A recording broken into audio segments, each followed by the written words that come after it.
Luck was a very important part of surviving. It felt like really slow motion, everything, falling in the hole of the crevasse and thinking, okay, I'm going to die. You said that you had a near-death experience and you saw yourself. How was that, and what's the scariest moment that you've ever had? Yeah, well, alpinism, high mountaineering, it's a risky activity. Like if you are doing projects that they are kind of on the edge, it means that you are trying to push your physical and technical limits in an environment that it's unpredictable many times. So yeah, it's been happening not a lot, but a few times, more than I wish.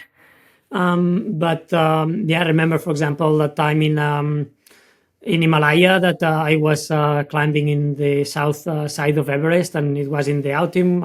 We were the only expedition. I was alone in the mountain, and I broke an avalanche, and this avalanche take me into a crevasse. So I was like first worried about the avalanche, that it was going to bury me, then like falling in the hole of the crevasse and thinking, okay, I'm going to die falling in the crevasse. And then like I got like stopped in a snow bridge in the middle of like 10 meters in the avalanche and in the crevasse. And then the avalanche was falling into me. So I was thinking, okay, now I will get buried from the avalanche. And luckily the avalanche fall into the crevasse, and just like I was high enough in the snow bridge that it didn't completely cover me. So I could like after escape. And then it was like a lot of things. It felt like really slow motion, everything. So it felt that I could take the decisions of like, okay, in the avalanche, I need to navigate, like swim to the left side. And I didn't know why, but it was then like the only way that I could fall in this snow bridge instead of like falling in the crevasse and like things like that. And the day after, I decided to continue up. And I remember like leaving the tent, and I was like leaving the tent, starting to walk, and I saw myself like if I was a bird, and I was looking at myself like exiting the tent and starting to climb. Other times it's been like a deja vu experience, so like arriving to a place I had never been before, and knowing that that the route was continuing that direction, and having this memory of like I was here before, and that will happen in like the next 30 minutes. I will meet this being that decision, and I will need to make an upsell at that place, or I will be very angry because like we get lost. But then it was like that hasn't happened. I had never been in this place before. So things like that, I think when we are in situations where it's very hard to resonate, because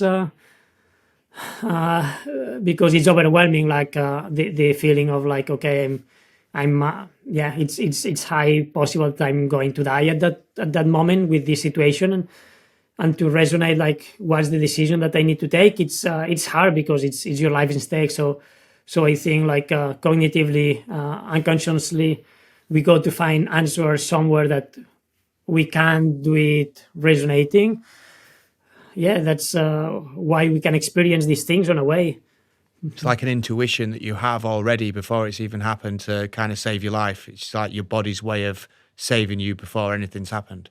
Yeah, exactly. And it's something that it's very interesting, but it's also important to not be over confident on that. Like, okay, it's my intuition will save me. It's like we need to work on the luck. Like I think if I look to my past and all these moments that I had accidents in the mountains, luck was a very important part of surviving.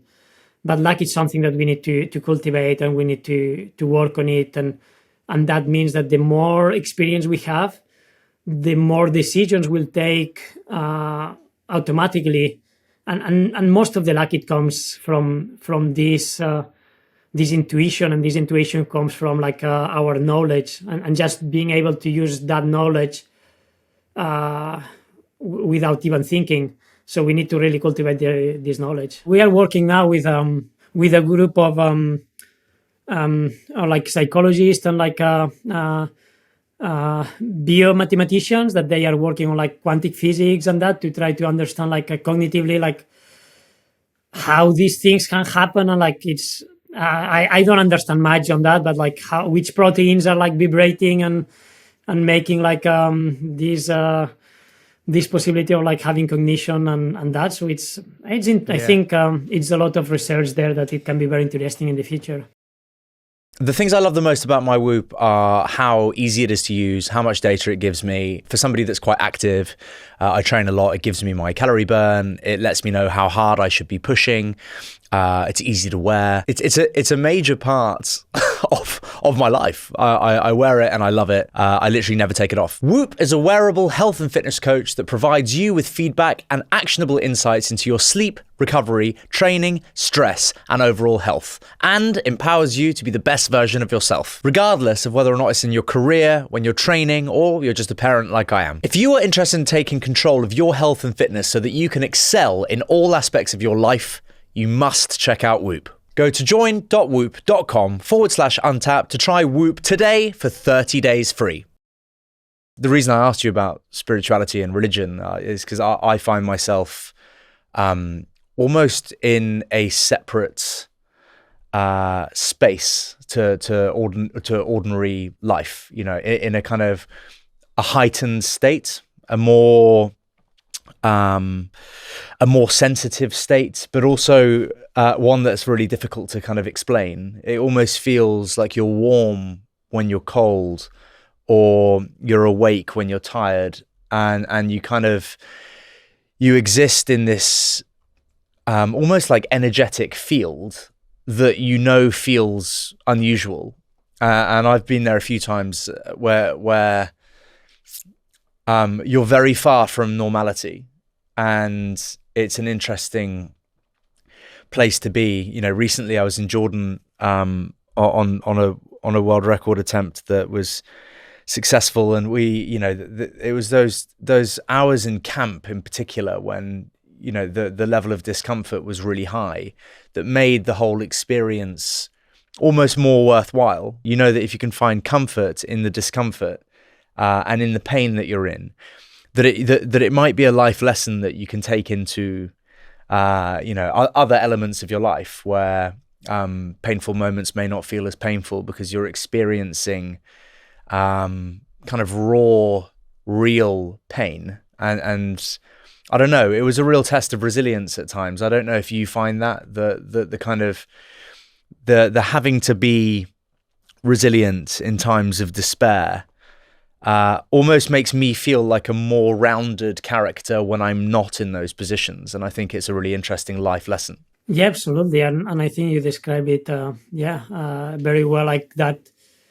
It's very difficult to describe this status and this flow when you are doing these long days, when it's sleep deprivation, it's hunger, it's like you are tired, the muscles, and you feel like above of all that, like that you are like just flowing on top of that, and just like keep moving and keep existing and experiencing, and it's